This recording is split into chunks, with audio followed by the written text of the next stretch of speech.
kuna mtu hakustahili kuwa kitu, lakini akapata platform ya kujieleza, na katika kujieleza tena ikaonekana vile hakustahili, ikaonekana ya kwamba anashamiri,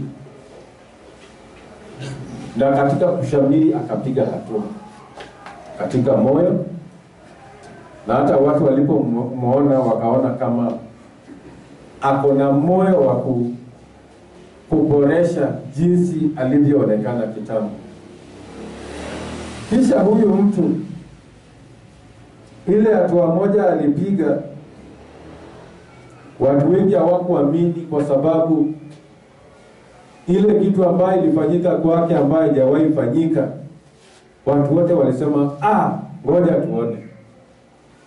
Akapiga hatua ya pili, na tena akaboresha kile ambacho watu walikuwa wanadhania ya kwamba hawezi, na watu wakashangilia, na ikawa jambo la kuangaliwa kimakini na kwa kina, kimakini na kwa kina. So watu walipozidi kumlimbikizia sifa vile amejieleza vizuri na vile amejielekeza, ikaonekana ni kama ako na kitu ya kusema. So katika ile hali huyu mtu akajieleza, akajiendeleza, na akaboresha hata masafa mara ya tatu. Ninaongea kuhusu nani? Ninaongea kuhusu timu ambayo inaitwa Harambee Stars ya Kenya, ambayo haikufuzu ili icheze hiyo mpira ambayo ilikuwa inacheza. Haikustahili. Hao walifuzu tu kwa sababu ni nchi yao inachezwa, so waliingia tu kama underdogs. Na walipopiga mtu mara ya kwanza, walipigwa kama wako watu 10, umepewa red card, mtu mmoja yuko nje. Na walipojaribu mara ya pili kucheza na timu nyingine ambayo inawashindaga sana, wakatoka draw. So ya kwanza walishinda 1-0 wakiwa 10 man, ya pili wakadraw. Kaonekana ni kama wanajiweza kidogo. So walikuwa wanaangaliwa hivi, lakini baadaye wakaanza kuangaliwa hivi. Alafu baadaye wakapewa timu ambayo inaogopewa sana ya Waarabu, inaitwa Morocco. Hiyo Morocco ndio timu ambayo mimi ninashabikianga mara nyingi. Lakini hiyo siku nisema atakaye shida na awe. Alafu wakapewa red card, wakakuwa watu 10, na bado wakashinda huyo Morocco 1-0. Watu wakashangilia, Wakenya wakafurahi, Wakenya wakamiminika ndani ya uwanja vile hawajawahi. Wakenya wanaingia ndani ya uwanja, ladies and gentlemen, vile hawajawahi. Na kwa sababu mcheza kwao hutuzwa, walifuzu kuingia mahali ilidhaniwa ya kwamba wataingia. Maana walipewa kipimo ya mwisho washinde Zambia. Zambia pia wewe inawalaza. Na hiyo group yao ilikuwa inaitwa hivi. Inaitwa the group of death. Yaani hao peke yao ndio wako chini katika jedwali ya FIFA ranking ya the world. Katika jedwali ya FIFA ranking, Kenya is number 100 and wacha nisiwaambie wengine isiwashushe moyo sana. Lakini wanaangaliwa 100 and something. Na Morocco iko kwa top 20. Lakini Kenya ilipofanya kakitu nikasema, this thing is teaching us something. This thing is just teaching us something that even Christians can learn, can borrow from Harambee Stars something. Nikasema, kumbe hawa watu wanatosha mboga hivi. So wakaingia kwa kiwango kikubwa ambayo haijawahi kufanyika hapa nchini Kenya. Wakaweka historia kuingia katika robo final, yani quarter finals. na wakapewa Madagascar. Walitoshana nguvu. Kucheza inakuwa 90 minutes.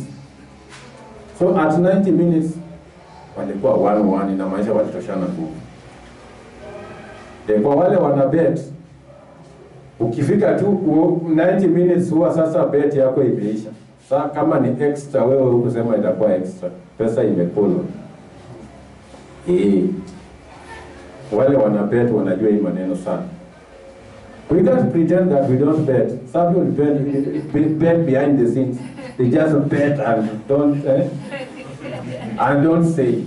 Sema unajua hii bet si mzuri. Unajua bet si kiungo. Keni wana bet. Anyway, that is life. Ndio maisha yako ya siri. Ndio wewe tu ndio unajua na Mungu. Lakini kumbuka hata shetani anajua. Amen. So Madagascar edged us out on penalties, but we count ourselves somewhere, because in the history of Kenya, Kenya has never reached there. Never. That is a good history for Kenyans. So hiyo ndio itakuwa kipimo. So unaona wale wachezaji ambao walikuwa wanacheza wote, regardless of the millions hizo walipromisiwa, hizo zilikuwa ndio kiinua mgongo ya kuwachochea. Now you know what money can do.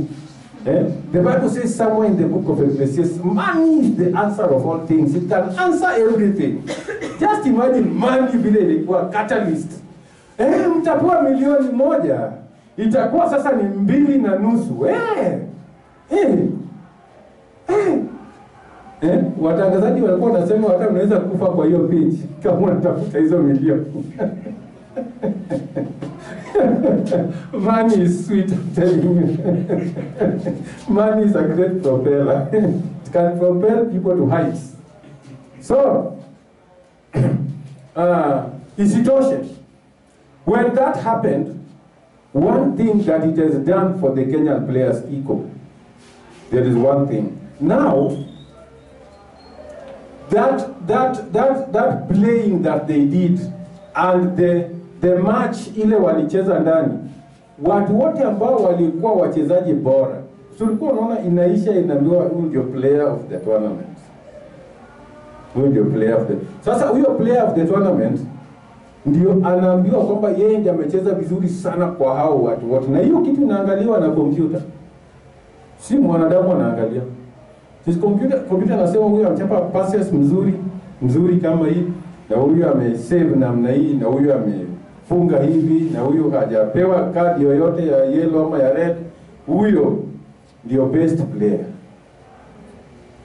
Hata foul hajacommit. So when it is checked in the computer kulingana na video assistant referee, hiyo ndio VAR, inachunguzwa na inapatikana kwamba huyu ndiye anastahili kupewa hii taji. So alikuwa anapewa taji fulani. So I want to tell you something about hiyo taji. Wakati unapokea hiyo taji katika ramani ya dunia, watu wote wanasema huyo mfungaji wa Harambee sasa anaitwa nani? Anaitwa Ogam. So wanaanza kuangalia clips zote za Ogam akicheza. So hiyo inamrusha katika ulingo ya kwamba anaweza chukuliwa na timu zile za ng'ambo ili aende akalipwe awe mchezaji wa kulipwa. So hiyo inamaanisha capacity yake imekuwa built.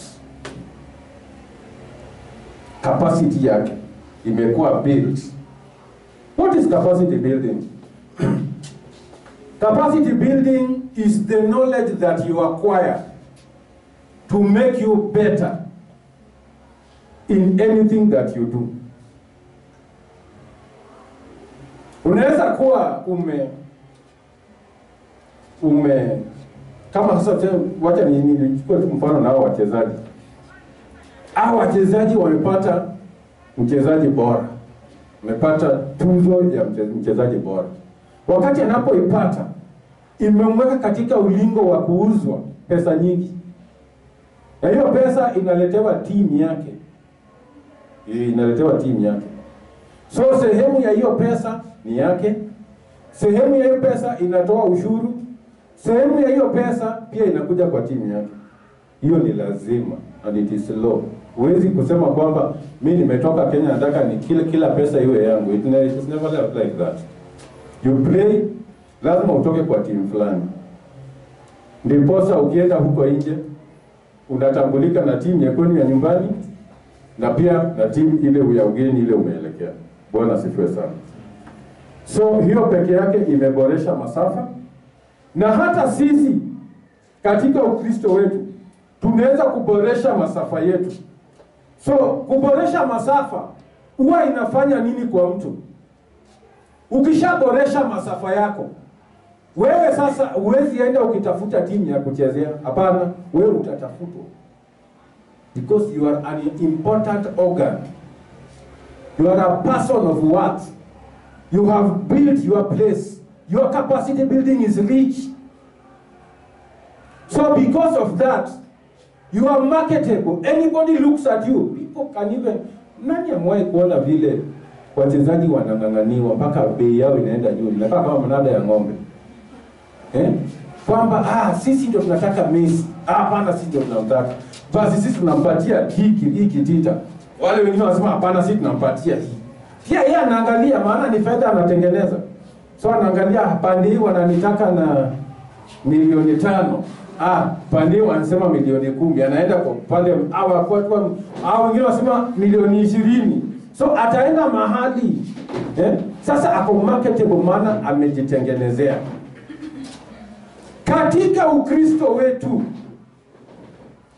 Ukristo wetu pia tunaweza tukajitengeneza na kutengeneza ile gifting ambayo umepewa. Ukarahisisha mambo mpaka Mungu akikuangalia anakutumia vilivyo. Kwa nini? Umeboresha masafa yako. Bwana asifiwe sana. Do you believe that you can also build your capacity? Do you believe? Does somebody believe? If you believe, then you will agree with me that if at all we have to build our capacity, then wakati mtu hatuangalii, tunaweza funga na tukaomba na tukajipiga msasa na tukawa Wakristo walio na character ambayo imekita mizizi na iko sawa, imeiva. Yaani tumepikwa tukatokota na tukaiva. Unajua kuna kitu inaweza pikwa na itokota na haijaiva. Si ndio? Sio kitu inaweza pikwa na ikatokota lakini inatoka haijaiva. Kama ile maharagwe. So just imagine. Even a Christian can be of that nature. Ameingia church, amedumu church, lakini haivangi. Haivangi. Kuna mahali akifikaga tu anadrip, anaanguka chini. Kuna mahali hawezi pita. Lakini kuna yule mwingine capacity building yake imeenda over na akabobea. Sasa yeye ni wa kutamanika. Kila mtu anasema fulani huyo ndio tunamtaka. Maana ninajua hata katika runinga yako unapokaa chini kuona wahubiri fulani, hauonangi tu anybody ambaye amekuja. Huwa unajaribu kuangalia yule ambaye alikugusa mahali, akakuambia kitu fulani ambacho hujakisikia, kitu ambacho kilikuboresha kikakupigisha hatua. So huyo ndio wewe uangalia. So inamaanisha huyo amepikwa, akatokota na akaiva na ameweza, na hata akisimama mbele ili aongee, kila mtu anasikia kama enyewe hiyo injili imeingia vilivyo na iko sawa. Bwana asifiwe sana. Even us, we can do it. So if you see yourself struggling,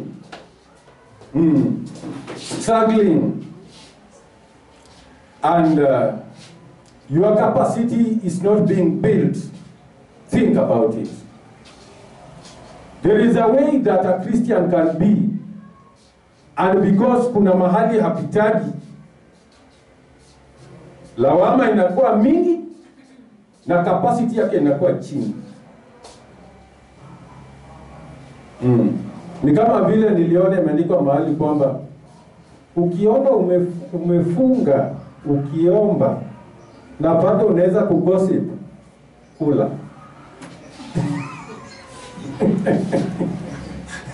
Niliona imeandikwa mahali nikashangaa. So ukiona unaweza kufunga ati unaomba na bado unaweza kugossip, kula. Wewe endelea kukula, wachana na hiyo capacity haikufavor, doesn't favor you. It doesn't. Yes. So we are here saying that if the Harambee Stars footballers built their capacity, some of them became outstanding, but the people could say so and so is the man of the match, so and so is the, ndio si wanacheza 11, lakini so and so ndio the man of the match. Mbona si wote?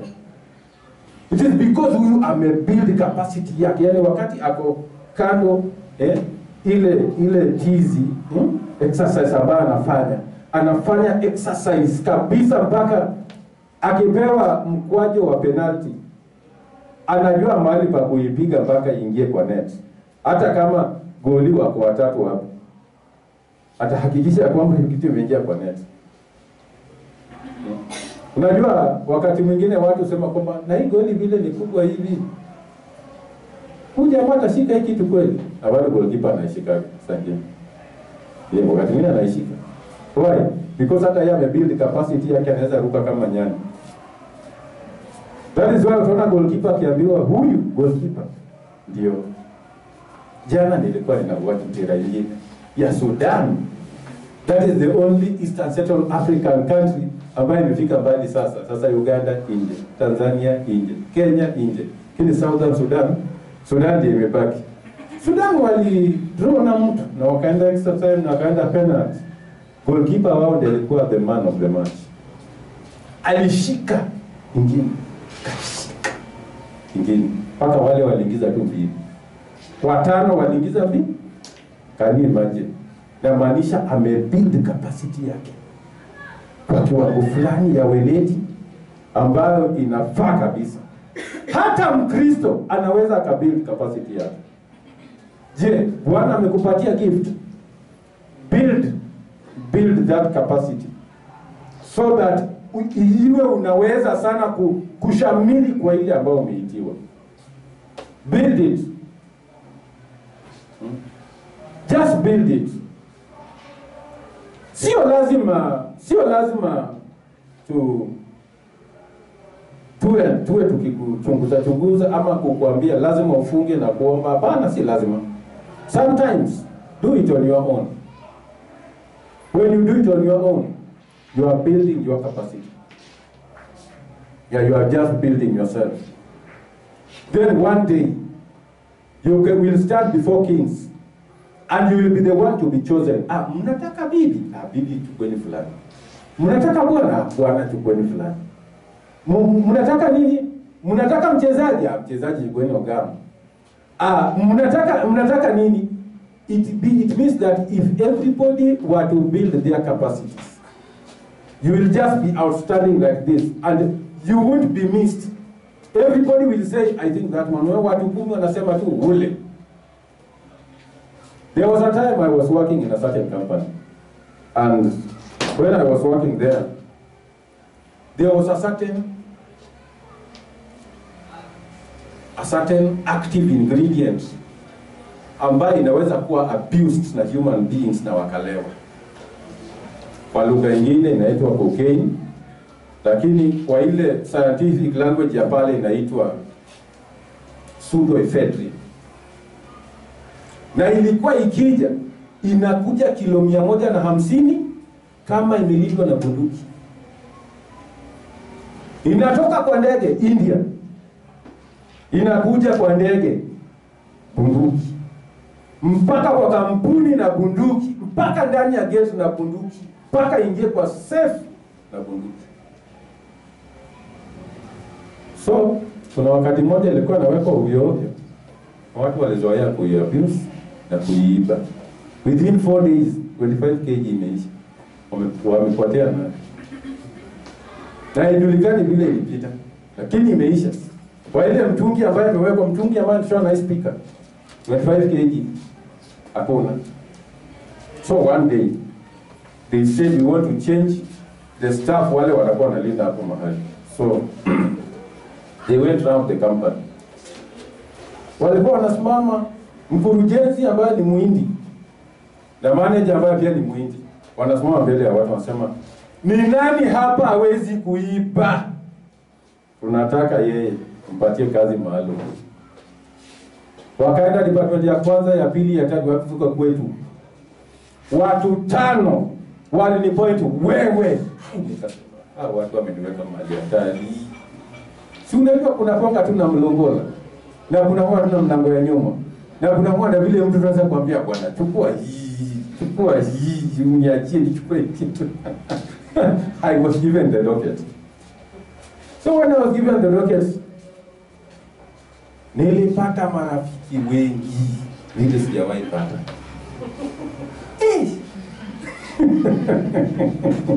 I've never said that. I've never said that because when I was there, I wouldn't say like I'm saying today. I can just speak because I already left that place. So walienda wakajenga mahali ambapo hiki kitu itawekwa. Na wakati inajengwa, ilibidi mimi nimekuwa assigned kuichunga. Naingia tu asubuhi kama nimepita gate. Na niende nisimame kando hiyo kitu, kama usingizi ikinilaza ndo lale kando hiyo kitu, maana hiyo kitu ikitoka hapo mimi ndio nambo ya kujua. Nikipiga absent lazima niseme. Sio tu kama vile nasema mimi ni mgonjwa siji, hakuna kuja. Unakuja, unakaa hapo. So ile siku ambayo nilikuwa ninatoka kwa hiyo kampuni, nilipata kama walitengeneza room fulani. Room inatoshana na, unaona hiyo wall hapo mahali hiyo kitu iko hii side. Hiyo room ukuta wake peke yake iliwekwa wire mesh. Kisha ikawekwa mabati. Alafu ikawekwa simiti nyingine ambayo si ya hii ya kawaida. Ile simiti ikiwekwa tu hivi imekauka. Hiyo polyfiller wakaweka kila mahali. Na kwa mlango wakaweka mlango ambao ni multi auto lock. Lazima ifinywe vitu zingine mpaka ifanye ti ndio ifunguke. Na ukishaingia hapo ndani tena kuna fridge kama 3. Yaani ni vitu zimeundwa kama fridge. Ziko na multi lock, lazima uweke combination ndio ufikie. Uniambie kitu vilivyo style gani. Haya, ikiwa ikipimwa kwa mtu ambaye anaichukua, huyo mtu ambaye ameichukua lazima assign ya kwamba nilichukua kilo fulani. So kuna ratili hapo ndani na pimwa ulichukua kiasi fulani. Imagine hiyo kitu inakuwa sniffed in grams. So haitakikani hata gram moja hakuna, utasema mahali ilienda. Hiyo gram moja black market ni 30k. Gram moja. Gram. Nani najua vile gram inatoshana. Gram inatoshana na vile kucha yako inaweza chota chumvi hivi. Kucha yako ile si refu. Ile unaweza chota chumvi hivi. Hiyo ni 1 gram. That 1 gram is 30k. Na saa zile inaletwa kutoka ng'ambo, imelindwa kwa bunduki. So saa zile inafika hapo. Takana ilindwe kiasi gani? Na singesema kwamba niliposema unataka kujitoa kwa hiyo kitu, niliambiwa utatoka tu kama unaenda kwa gate. Tenda kabisa. So kwa ile nilinde kazi nilikaa. Bwana zikiwe sana. Kuna wakati inahitajika mtu ambaye amefanya capacity building kwa kitu fulani, ili awe na taji, ili awe na jina. Na si watu wote. Si watu wote. Na hata katika Ukristo tunaweza tukawa na capacity building. Tukabuild masafa yetu. Tukabuild kabisa. Tuseme kwa mfano nimejipiga msasa, nimefunga na kuomba kwa ajili ya kitu fulani. Ikiwa siifiki, basi inatakana bado ni build, sija build ya kutosha. Paulo anasema mahali fulani ya kwamba napiga mbio ikipiga mwili wangu ili nishinde. So unaweza kuwa unapiga mbio lakini pia unapigwa upande mwingine. So lazima ustahimili. Mkristo ni lazima ashamili. So ikiwa uko na gift fulani ambao Bwana amekupatia, ukipiga msasa na uweke capacity building vizuri sana, utaweza.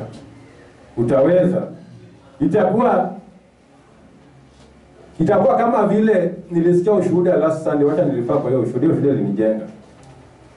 Ya kwamba nilikuwa mgonjwa sana. Ndio hayupo hapa. Si ndio? Nilikuwa mgonjwa sana na nikafikiria vile watu kama hawako chache itakuwaje. Na nikaamua tu nikuje. Na akasema saa ile alikuja tu alipona. So God can use our hearts kama kipimo za vitu nyingi. There was a time I was given a certain international pulpit to preach. And I looked for the word I couldn't find. Because the people whom I was going to preach to walikuwa ni watu ambao wanaweza kuniambia vile nimevaa kama bado sijaanza kuhubiri na wanione na tuko online. Can you imagine? I sat amidst some well-to-do women of God. Chani waite hivyo kwa sasa. Walikuwa na macho ya kiroho. Wangeniambia I see you on a blue suit na niko kwa nyumba yangu. Wangeniambia I see you lying on a bed looking up with your phone hanging somewhere. Nikasema you are seeing me. Wakati niliambiwa niwahubirie, nilifikiria sana, watu nitawahubiria. So kukawa na ushuhuda nilikuwa nako. So 4 minutes to Saturday inaitwa naambiwa take over. Kitu ika-illuminate na nikaniambia toa ushuhuda tu. Toa ushuhuda. So ukishatoa ushuhuda, hiyo ushuhuda iwe ndio umemaliza. So I gave a testimony. And I told them that in my lifetime I had thought that I loved God more. But I found out that there was somebody who loved God more than I do. Si mnaingojea kwa hamu? Si mnaingojea kwa hamu? Hata mimi nilipost kidogo nikasema nitaisema, wacha niseme. Nikawaambia my wife loves God more than me. Na nikasubstantiate nikawaambia when my wife sees something that is not in order, anakasirikanga sana mithili ya kutoa machozi. Nasema mbona walifanya hivyo? When I said it like that, I had people in online. We were about 42 to 45. Ilikuwa ina fluctuate 42 to 45 online 42. Ni tu kama hiyo just prayers, kama hiyo prayer line. Kwa kama hiyo lakini ilikuwa platform nyingine. So when I mattered that, I had people wametoa microphone, wameanza kufanya So nikadhania kwamba kwani nimechokoza mtu. Kumbe kuna watu ambao wako kwa hiyo category ya kwamba mioyo yao haijapenda church kiasi fulani. Kuna kiasi fulani moyo inaweza penda church, lakini kuna kiasi fulani moyo inaweza kuwa tu kwamba whatever it is. I want you to open a Bible somewhere that I read on that day. Hebrews chapter 12.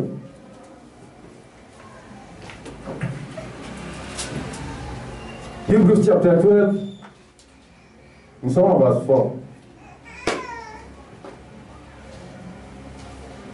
Inasema, you have not yet resisted to bloodshed, striving against sin.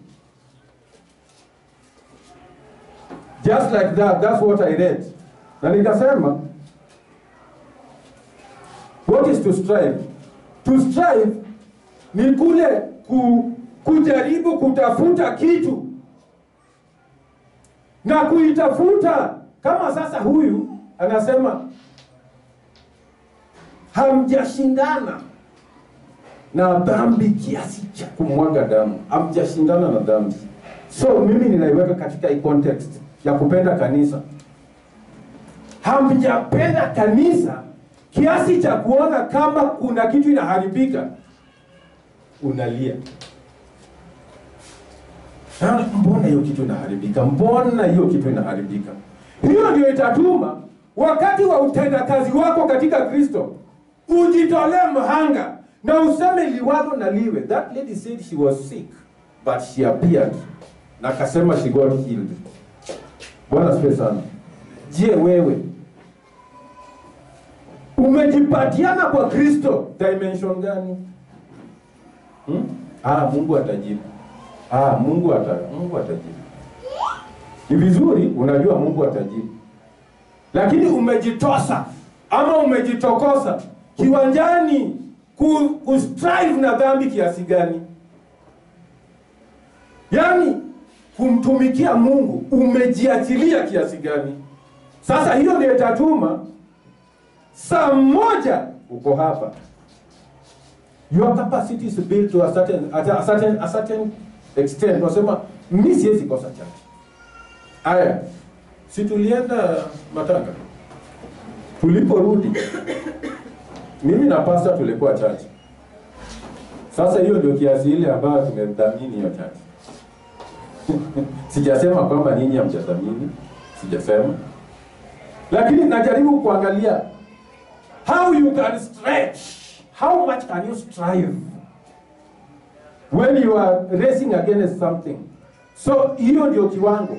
Kitu ikitangazwa unataka kuwa sehemu ya hiyo kitu. Lakini kiaje hivi tu ama lazima? Kitu ikisemwa unasikia uwe sehemu yake ama hata usipokuwa wale wengine watafanya. Sasa nimechokoza watu wengi. Si nimechokoza watu wengi?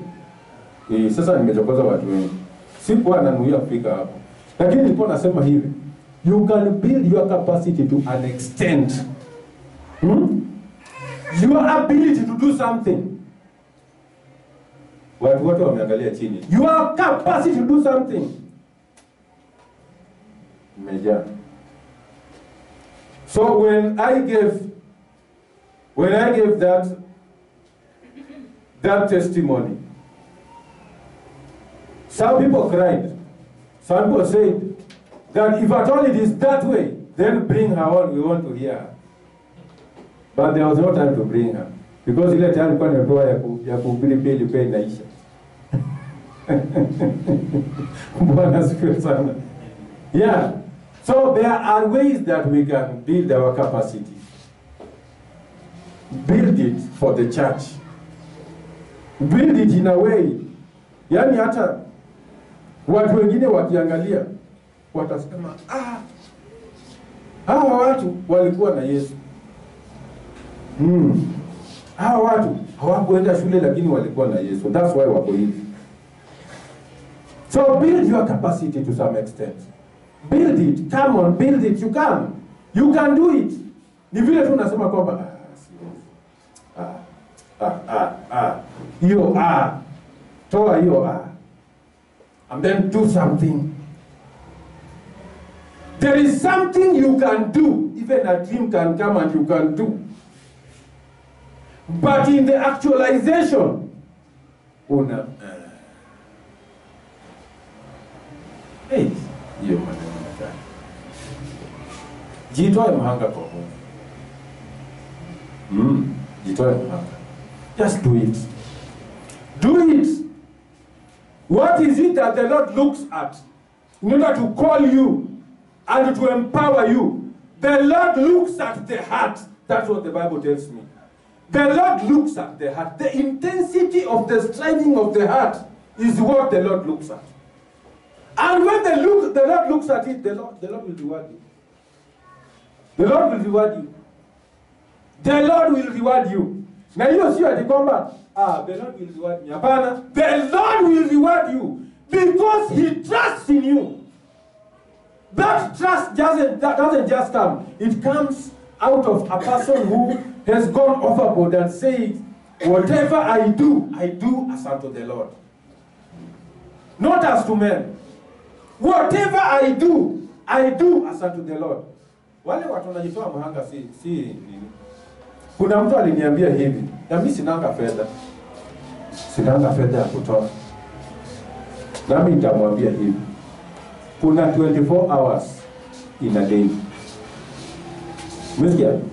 Kuna 24 hours in a day.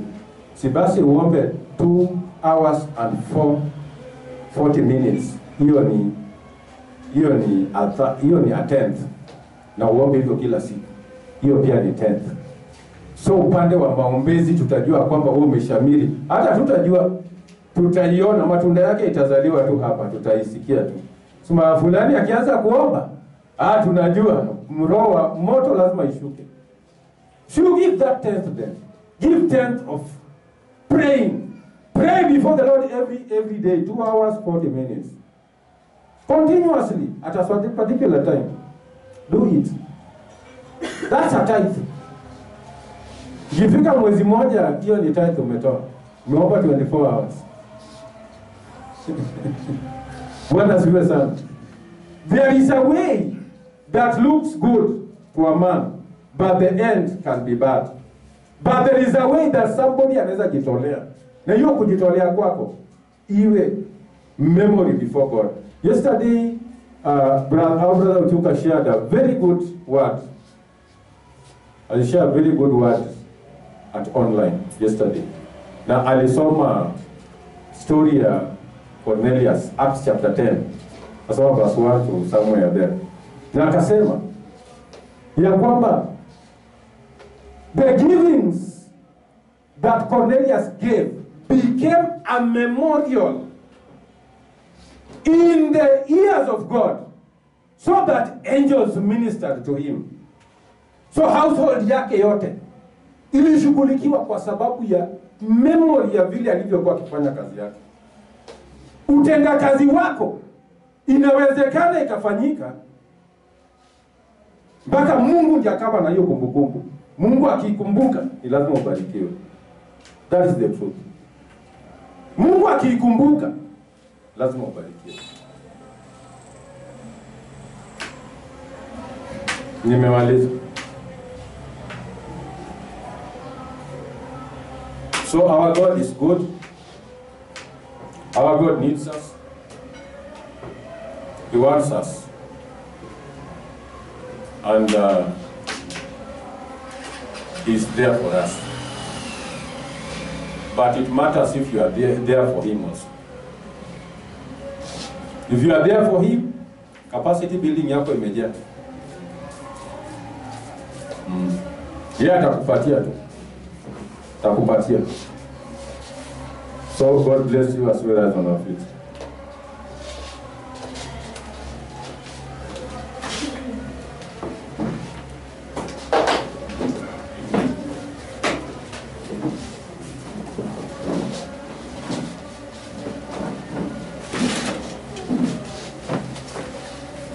Ni mwabudu nani mimi kama siyo wewe?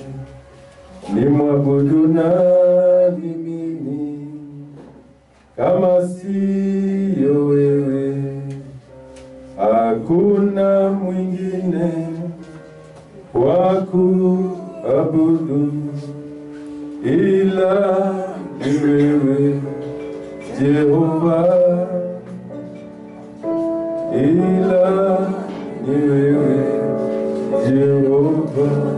Ni mwabudu nani mimi kama siyo wewe? Ni mwabudu nani mimi kama siyo wewe? Hakuna mwingine wa kuabudu ila ni wewe Jehova, ila ni wewe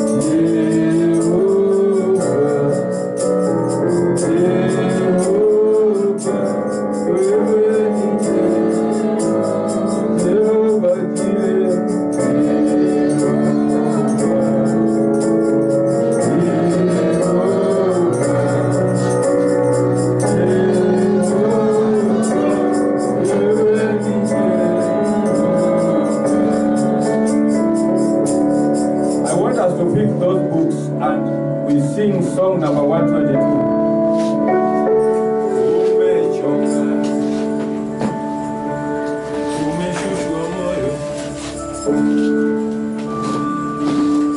Song number 122. Let us sing it like we mean it. Umechoka, umechosha moyo, mwambie Yesu, mwambie Yesu, una furaha, mwambie Yesu sasa, mwambie Yesu, mwambie Yesu. Amejulika sana, hayuko rafiki kama Yesu, mwambie Yesu sasa. Unalia juu ya haja zako, mwambie Yesu, mwambie Yesu.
Tell him something. Tell it to Jesus.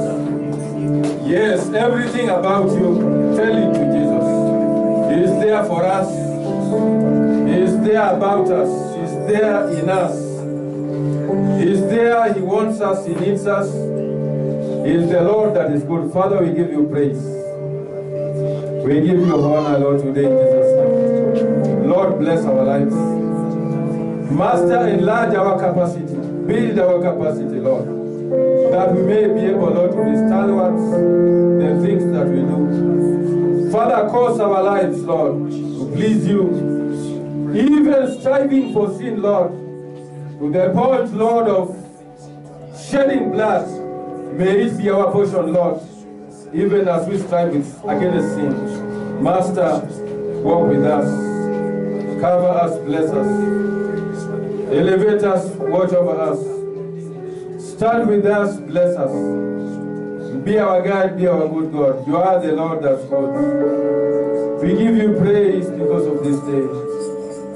We bless you, Lord, because you are a good God. You are the Master that is great all alone. Father, we give you praise today. To God be the glory.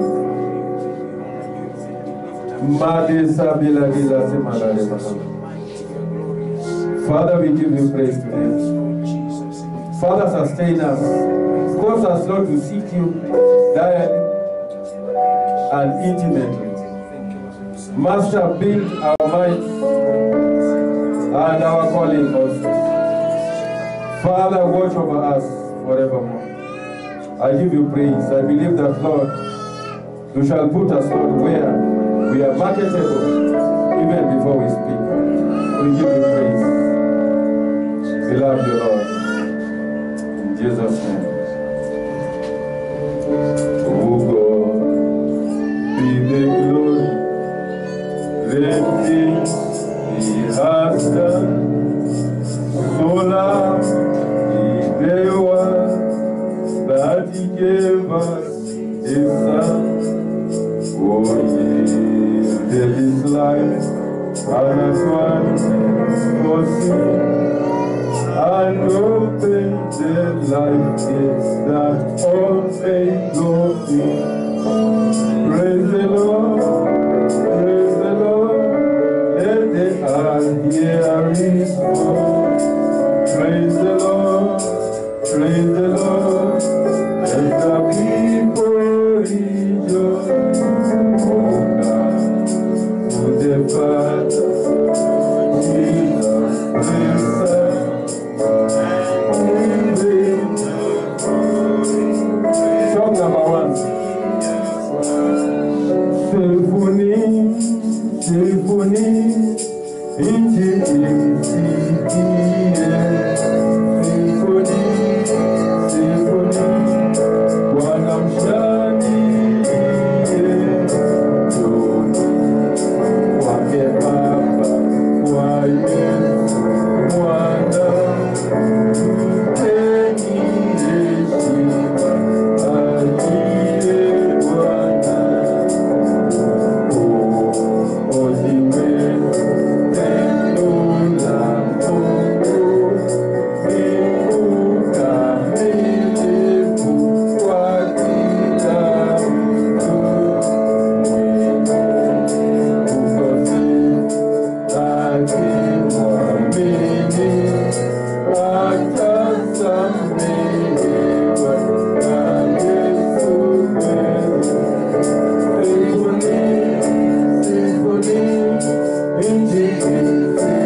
Master, we ask you to build us, to build our capacity so that, Lord, we can love you accordingly. Master, help us, Lord, in the giftings that you have granted us. Lord Jesus, bless our lives. Cause us, Lord, to love you even more. Be our guide. Be our good God. Sustain us through and through. I thank you because of each and every person under the influence of my voice. Lord Jesus, just bless them. Elevate them and stand with them. Be their guide forevermore. In Jesus' name I pray. Amen. Tupe Bwana makofi mazuri.